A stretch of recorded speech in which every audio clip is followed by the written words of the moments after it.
అందరికీ నమస్తే. కులగణన సర్వే రిపోర్ట్ వచ్చేసింది, మీకు అందరికీ తెలుసు. కులగణన సర్వే ద్వారా నెక్స్ట్ బీసీలకు 42% రిజర్వేషన్ అమలు చేయబోతున్నామని కామెంట్స్ కూడా వస్తున్నాయి. బట్ దాని మీద చాలా అనుమానాలు, చాలా ప్రశ్నలు, ఎన్నో కిరికిరులు కనిపిస్తున్నాయి ముందల. అసలు ఇదంతా పొలిటికల్గా ఉపయోగించుకునేందుకు కాంగ్రెస్ అట్లా చేస్తుందా అన్న ఒక చర్చ కూడా నడుస్తుంది. కులగణన సర్వే సంబంధించి కంప్లీట్ డీటెయిల్స్ పోయే ముందు ఒక చిన్న రిక్వెస్ట్.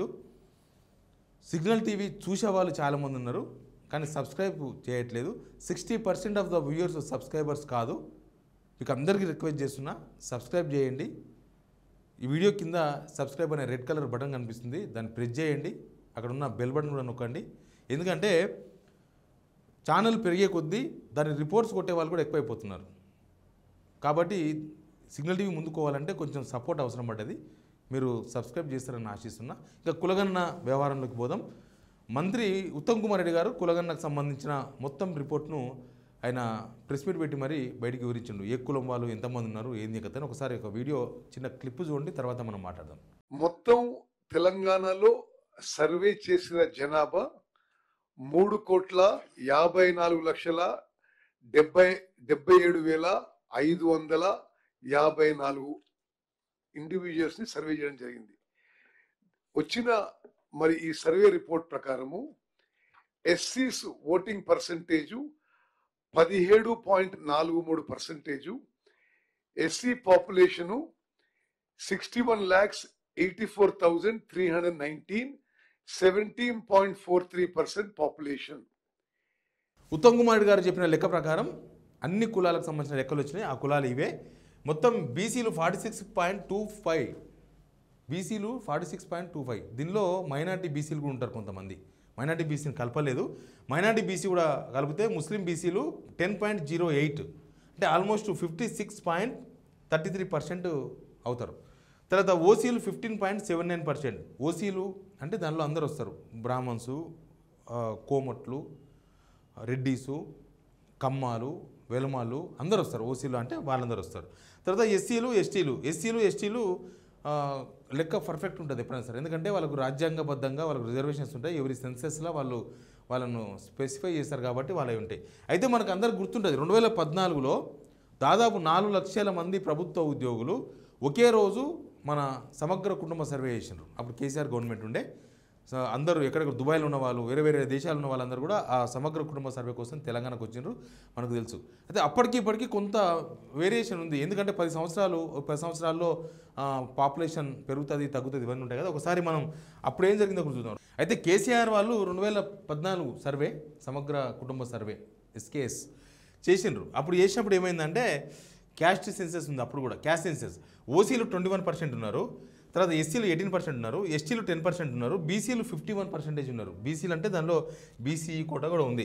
ఇప్పుడు ఏమైంది, వీళ్ళు ప్రకటించిన దానిలో ఏముంది, వీళ్ళు ప్రకటించిన దానిలో ఓసీలు తగ్గింది. ఇక్కడ ఓసీలు 15.79%, 21%కి 15.79% ఎందుకు తగ్గిందంటే ఈ 10 ఇయర్స్లో చాలా చాలా మార్పులు వచ్చినాయి. బీసీఈ కేటగిరీ కింద ఉన్న ఈ ముస్లిం వాళ్ళు చాలామంది మాకు అవకాశం ఉంది కదా అని చెప్పి ఓసీల నుంచి వెళ్ళిపోయి బీసీఈలో చేరిపోయినారు. యాక్చువల్గా ముస్లిం ఓసీలు కూడా దీనిలో ఉంటారు, ముస్లిం ఓసీలు కూడా ఈ ఓసీలో ఉంటారు. చాలామంది బీసీఈకి వెళ్ళిపోయారు, మాకు అవకాశం ఉందని, మాకు రిజర్వేషన్ వస్తుందని. చాలామంది ఈ 10 ఇయర్స్లో ముస్లిమ్స్ వైపు వెళ్ళిపోయారు, బీసీఈ వైపు వెళ్ళిపోయినారు.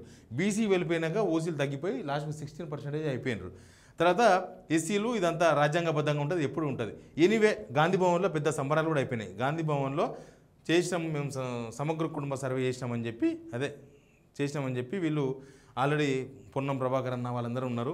ఆడ రేవంత్ రెడ్డి చిత్రపటానికో ఫోటోకో దేనికో పాలాభిషేకాలు అవన్నీ చేసినారు. సరే, ఇదంతా ఏమైనా కావచ్చు, ఏమైనా జరగవచ్చు. కానీ ఇప్పుడు 42% రిజర్వేషన్ బీసీలకు వస్తుందా? ఇక్కడ పొలిటికల్ గేమ్ స్టార్ట్ అయింది. పొలిటికల్ గేమ్ ఏంటంటే 42% ఇవ్వడం అసాధ్యం అనేది ప్రపంచం అంతా తెలుసు. కానీ మళ్ళీ ఇస్తామంటున్నారు కదా అంటే అక్కడనే బూడి కొట్టించే ప్రయత్నం చేస్తున్నారు బీసీలను. ఎట్లా బూడి కొట్టించే ప్రయత్నం చేస్తున్నారు వీళ్ళంటే, ఇప్పుడు 50% రిజర్వేషన్ కోటా దాటకూడదు. ఇప్పుడు భారతదేశంలో కేవలం తమిళనాడులో మాత్రమే 69% రిజర్వేషన్స్ ఉన్నాయి. ఇంకా మిగతా మొత్తం కూడా సుప్రీంకోర్టు 50%కు లాక్ చేసి పడేసింది. తమిళనాడులో ఎందుకు ఉన్నాయి, మిగతా దేశంలో ఎక్కడ లేవంటే 1992లో పివి నరసింహారావు గారు ప్రధానమంత్రి ఉండి, అది మైనార్టీ ప్రభుత్వం. అప్పుడు అన్నా డిఎంకే ఎంపీల సపోర్ట్ లేకపోతే అక్కడ కాంగ్రెస్ గవర్నమెంట్ పడిపోతుంది. ఆ టైంలో జయలలిత పట్టుబట్టి మెడ మీద కత్తి పెట్టి లాస్ట్కి ఆ రిజర్వేషన్స్ పెంచుకొని లాస్ట్కి దాన్ని 9th షెడ్యూల్లో పెట్టించుకున్నారు. 9th షెడ్యూల్ను రివ్యూ చేసే అధికారం సుప్రీంకోర్టుకు లేదు. కాబట్టి వాళ్ళకి 69% అట్లే అవుతుంది. ఏదో రోజు పొంగి వలిగినప్పుడు ఆ రిజర్వేషన్స్ కూడా 69% నుంచి 50%కి వచ్చే అవకాశం ఉంటుంది. అది ఎప్పుడు వస్తుందో ఎట్లా వస్తుందో తెలియదు. ఇంకా మిగతా ఎక్కడ కాలేదు. వీళ్ళు ఫస్ట్ టైం చేయలేదు. కులగన్న సర్వే ఫస్ట్ టైం అని ప్రచారం చేస్తున్నారు. తప్పది.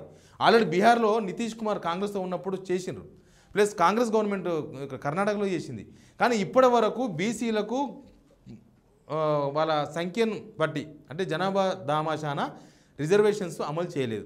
బీహార్లో అమలు కాలేదు, కర్ణాటకలో అమలు చేయలేదు.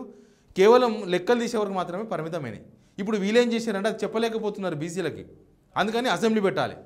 అసెంబ్లీ పెట్టేసి అసెంబ్లీలో బీసీలకు 42% రిజర్వేషన్ వీళ్ళు ఇచ్చారు కదా, కామారెడ్డిలో ఇచ్చారు కదా, దాన్ని చేస్తూ సెంట్రల్ గవర్నమెంట్కి ఒక తీర్మానం చేసి పంపిస్తారు. సెంట్రల్ గవర్నమెంట్ చెయ్యదు. ఎందుకు చేయదంటే 50% కూడా దాటిపోతుంది. మన దగ్గర ఉన్న రిజర్వేషన్స్కి 50% దాటిపోతుంది 42% కనుక ఇస్తే. మళ్ళీ 23% అమలవుతుంది. ఈ లెక్క ప్రకారం మళ్ళీ బీసీలకు 23% మాత్రమే అమలవుతుంది. మళ్ళీ 23% సేమ్ లాస్ట్ 10 ఇయర్స్లో ఎట్లయితే బీసీలకు అమలైందో అట్టే అమలవుతుంది. కానీ వీళ్ళ భుజాలకు మట్టి అంటకుండా మేము సెంట్రల్ గవర్నమెంట్కి పంపించేసినాం అని చెప్పి ప్రయత్నాలు చేస్తుంది కాంగ్రెస్ గవర్నమెంట్. ఇంకోటి ఏంటంటే నిన్న మొన్న కొత్త పాట పాడుతున్నారు. ఒకవేళ సెంట్రల్ ఇవ్వలేదనుకో రిజర్వేషన్స్, మేము కాంగ్రెస్ టికెట్లు 42% ఇస్తాం. మరి దానికోసం ఈ కులగన్న సర్వే ఎందుకు? దానికోసం ఇంత ఖర్చు ఎందుకు? దానికోసం ప్రభుత్వ ఉద్యోగులు తర్వాత టీచర్లు అందరూ క్లాసులు మానేసి ఊర్లో పూట ఎందుకు తిరిగిండ్రు? అసలు ఇంత ఇంత ఇంత పెంట ఎందుకు? మీరు గాంధీ భవన్లో కూర్చొని టికెట్ ఇచ్చేదానికి 42% ఈయనకి టికెట్ ఈయనకి ఇదంతా ఎందుకు చేశారు? పార్టీ వారి ఈయనకి మళ్ళా అంటే ఈ రాజ్యాంగబద్ధంగా ఉందనుకో బీసీలకు 42% సచ్చినట్టు ఇస్తారు. ఇప్పుడు ఎస్సీ ఎస్టీ రిజర్వ్ కాన్స్టిట్యున్సీలు ఉన్నాయి.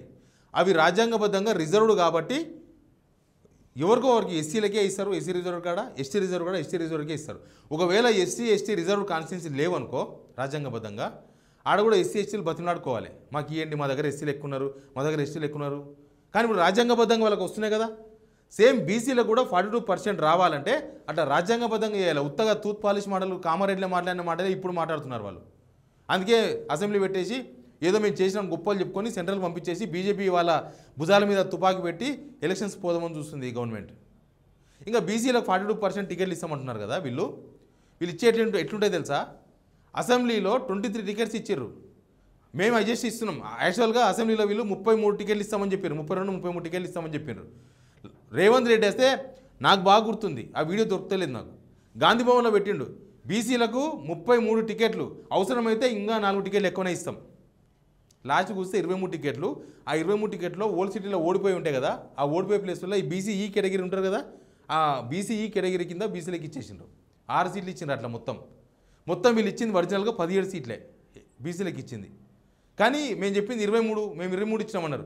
బీఆర్ఎస్ కూడా 22 ఇచ్చారు. ఏం లాభం? దానివల్ల ఏమొస్తుంది? ఎట్లుంటుందంటే అది విషం కలిపిన ఆహారం టైపు. అది తింటే సస్తం కానీ ముందలు ఉంటుంది. సేమ్ ఇప్పుడు అదే ప్రయత్నం చేస్తున్నారు. అంటే ప్రతిసారి వీళ్ళు బతిమలాడాలి, బీసీలకు 42% ఇవ్వండి, 42% ఇవ్వాలని బెగ్గింగ్ చేయాలి. అంటే కాంగ్రెస్ వాళ్ళు ఇంకా అనుకుంటున్నారు బెగ్గింగ్ చేపియాలి, వీళ్ళతో బెగ్గింగ్ చేయించాలి. బీసీ వాళ్ళు ప్రతిసారి అడుక్కోవాలి, టికెట్లు ఇవ్వండి మాకని అడుక్కోవాలన్నా. దానికి రాజ్యాంగబద్ధంగా వస్తే సచ్చినట్టు ఇస్తారు, ఎస్సీ ఎస్టీ రిజర్వ్ కార్డు ఇచ్చినట్టే. కానీ వీళ్ళకి సాధ్యం కాదు. అది సాధ్యం కాదు కాబట్టి ఈ డ్రామా స్టార్ట్ చేశారు. ఇదంతా ఒక పెద్ద డ్రామా. దీన్ని పొలిటికలైజ్గా వాడుకునే ప్రయత్నాలు నడుస్తున్నాయి కాంగ్రెస్. ఇక వీళ్ళు మళ్ళీ ఆ ఓడిపోయే అన్నీ ఇచ్చేసి అక్కడక్కడ ఓడిపోయేవన్నీ ఇచ్చేసి ఇక మీరు ఇయ్యలే వాళ్ళు ఇయ్యలే అని చెప్పేసి దీన్ని పొలిటికలైజ్ చేసే ప్రయత్నం ఇదంతా. కానీ బీసీలకు 42% మీరు ఇస్తామన్నప్పుడు దానికి మీరు సాధ్యాసాధ్యాలు లేకుండానే కామారెడ్డిలో ప్రకటించేసినారు, ఉత్తగా టైంపాస్ ప్రకటించేసినారు. అక్కడ మీ దగ్గర ఏం లెక్క ప్రకారం మీరు 42% అది చెప్పాలి కదా. మొత్తం ఇలా లెక్కలు డ్రామాలు అంతా కూడా 50 డేస్ నుంచి నడుస్తున్నాయి. 42% సాధ్యం కాదు అని తెలిసినా ఎందుకు కాదు, మేము చేస్తాం, మేము ఇస్తాం, చూస్తారా మీరు అని సవాల్ విసిరిండ్రు. ఇప్పుడేమో మేము అసెంబ్లీలో తీర్మానం చేసి పంపిస్తాం, కేంద్ర ప్రభుత్వం చూసుకుంటుంది. కేంద్ర ప్రభుత్వం ఎందుకు చూసుకుంటుంది? హామీ ఇచ్చింది మీరు అమలు చేయాలి. లేకపోతే ఎలక్షన్స్లో బీసీలన్నా వీళ్ళకి బుద్ధి చెప్పాలి, అట్లనే చేయాలి. లేకపోతే ఇంక ఇట్లే ఉంటుంది డ్రామా. ఇంకా ప్రతిసారి మీరు అడుక్కుంటూనే ఉండాలి. టికెట్లు మీరు 40% ఇస్తామన్నారు కదా, ఇస్తారా అని గాంధీభవన్ చుట్టూ చెప్పులు పెడతారు, తిరగాల. ఇది వీళ్ళు చేసిన political drama. Please subscribe signal TV.